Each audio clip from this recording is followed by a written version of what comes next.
Assalamualaikum warahmatullahi wabarakatuh. Halo semuanya, perkenalkan nama saya Nur Aziza.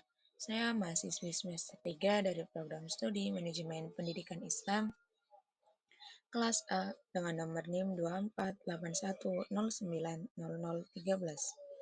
Fakultas Ilmu Tarbiyah dan Keguruan, Universitas Islam Negeri Saibar Syekh Nurjati Cirebon. Pada kesempatan kali ini, izinkanlah saya untuk menyampaikan sedikit materi mengenai pemimpin sebagai pembina organisasi atau kantor. Video ini dibuat untuk memenuhi tugas mata kuliah Kepemimpinan dalam Pendidikan yang diampu oleh Bapak Wahyono, MPDI. Yuk langsung saja ke pembahasan. Assalamualaikum. Nah, pada kesempatan kali ini kita akan membahas 3 pokok pembahasan. Yang pertama ada definisi organisasi, yang kedua ada dinamika kelompok dan pembinaan organisasi, dan yang ketiga ada pemimpin sebagai pemimpin. Nah, pada organisasi, yang pertama ada pengertian organisasi. Organisasi adalah entitas sosial terstruktur yang terdiri dari individu atau kelompok yang bekerja sama untuk mencapai tujuan bersama, yang di dalamnya terdapat struktur, visi, dan budaya yang mengatur pembagian tugas, tanggung jawab, serta pola komunikasi dan pengambilan keputusan.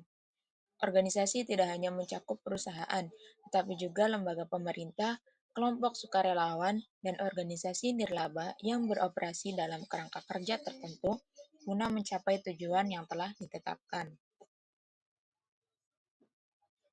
Kemudian, rumusan masalah yang kedua atau pokok pembahasan yang kedua ada dinamika kelompok dan pembinaan organisasi. Yang pertama ada dinamika kelompok. Dinamika kelompok adalah proses interaksi dan perubahan yang terjadi di antara anggota kelompok saat mereka bekerja sama untuk mencapai tujuan bersama. Dinamika ini memengaruhi efektivitas, kepuasan anggota, dan pencapaian tujuan kelompok. Selain itu, dinamika kelompok juga mencerminkan bagaimana konflik, kerjasama, dan kohesi kelompok berkembang seiring dengan berjalannya waktu. Sehingga pemahaman terhadap dinamika ini penting untuk meningkatkan kinerja dan harmonisasi dalam suatu organisasi atau tim. Kemudian, rumus selanjutnya ada komponen penting dalam dinamika kelompok. Yang pertama ada peran anggota kelompok. Peran anggota kelompok bisa menentukan tanggung jawab dan kontribusi masing-masing, sehingga tugas dapat terbagi dengan jelas. Kemudian ada norma kelompok. Norma kelompok dijadikan sebagai pedoman untuk berperilaku, untuk terus menjaga keteraturan dan mengurangi konflik yang merugikan. Kemudian yang ketiga ada komunikasi. Komunikasi dapat mempermudah penyampaian informasi, koordinasi, dan pemecahan masalah secara efektif. Kemudian yang keempat yaitu ada konflik. Konflik jika dikelola dengan baik dapat memunculkan ide kreatif dan inovasi. Tetapi sebaliknya, jika konflik tidak dikelola dengan baik, maka akan dapat menghambat produktivitas para anggotanya. Kemudian yang terakhir ada kohesi. Kohesi dapat meningkatkan solidaritas, kerjasama, dan motivasi anggota untuk terus berkontribusi. Nah, jadi peran peran anggota kelompok, norma, komunikasi, kohesi, dan konflik adalah komponen penting dalam dinamika kelompok yang saling memengaruhi satu sama lain. Peran yang jelas dapat mempermudah koordinasi, norma yang disepakati dapat memperkuat kerjasama, serta komunikasi yang baik dapat menjaga kohesi, dan konflik yang dikelola dengan bijak dapat mendorong inovasi. Keterkaitan antara komponen ini memungkinkan kelompok bekerja dengan efektif, harmonis, dan kreatif dalam mencapai tujuan bersama. Dengan memahami dan mengelola setiap komponen secara baik, kelompok dapat bekerja sama secara optimal, bisa menghadapi tantangan, serta mencapai tujuan bersama dengan lebih efektif dan kreatif. Selanjutnya ada pembinaan organisasi. Pembinaan organisasi adalah upaya yang dilakukan oleh seorang pemimpin untuk membimbing, mendidik, dan menumbuhkan potensi anggota agar organisasi berjalan dengan efektif, harmonis, dan produktif. Melalui pembinaan, pemimpin dapat meningkatkan disiplin dan profesionalitas anggota, serta menciptakan iklim kerja yang sehat dan kondusif. Selain itu, pembinaan organisasi juga bertujuan untuk mengembangkan potensi setiap anggota sehingga mereka mampu berkontribusi dengan maksimal terhadap pencapaian tujuan bersama.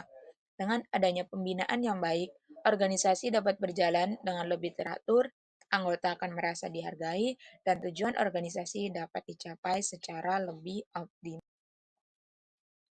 Selain ada keterkaitan antara dinamika kelompok dengan pembinaan organisasi.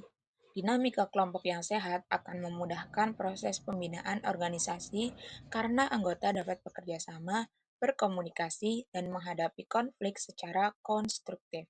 Sebaliknya, pembinaan organisasi yang baik akan memperjelas peran, menegakkan norma, meningkatkan kohesi, dan membimbing anggotanya dalam mengelola konflik. Keduanya saling mendukung sehingga terciptanya organisasi yang efektif, harmonis, serta produktif. Dengan memahami hubungan antara dinamika kelompok dan pembinaan organisasi, pemimpin dapat menciptakan lingkungan kerja yang kondusif, memaksimalkan potensi anggota, dan mencapai tujuan organisasi secara ada keterkaitan antara di. Selanjutnya ada pembahasan yang terakhir, yaitu pemimpin sebagai pembina organisasi. Pemimpin sebagai pembina organisasi berfokus pada pengembangan anggota dan kualitas organisasi. Pemimpin juga harus mampu untuk membimbing anggotanya untuk terus meningkatkan keterampilan, kedisiplinan, dan profesionalitas, sekaligus menciptakan lingkungan kerja yang kondusif. Pemimpin juga harus mampu mengelola konflik dengan baik, sehingga perbedaan pendapat dapat dijadikan sebagai peluang inovasi. Dengan cara ini, organisasi akan berjalan dengan efektif, anggota akan merasa lebih dihargai, dan tujuan bersama akan mudah tercapai. Nah, pembinaan organisasi yang dilakukan oleh seorang pemimpin ini penting, karena yang pertama, dapat mengembangkan anggota dan profesionalitas. Pembinaan yang baik akan meningkatkan keterampilan, disiplin, dan tanggung jawab anggota agar kontribusi mereka lebih maksimal. Kemudian yang kedua, menciptakan iklim kerja yang kondusif. Lingkungan kerja yang sehat dan kerjasama yang baik akan meningkatkan motivasi, kepuasan, dan kohesi tim. Kemudian yang ketiga, peningkatan efektivitas organisasi. Pembinaan yang baik dapat mengelola konflik dengan baik dan menjaga fokus anggota sehingga tujuan bersama dapat tercapai dan lebih optimal. Selanjutnya ada kesimpulan. Organisasi adalah entitas sosial terstruktur dengan tujuan bersama, di mana dinamika kelompok dan pembinaan organisasi saling berkaitan untuk mencapai efektivitas.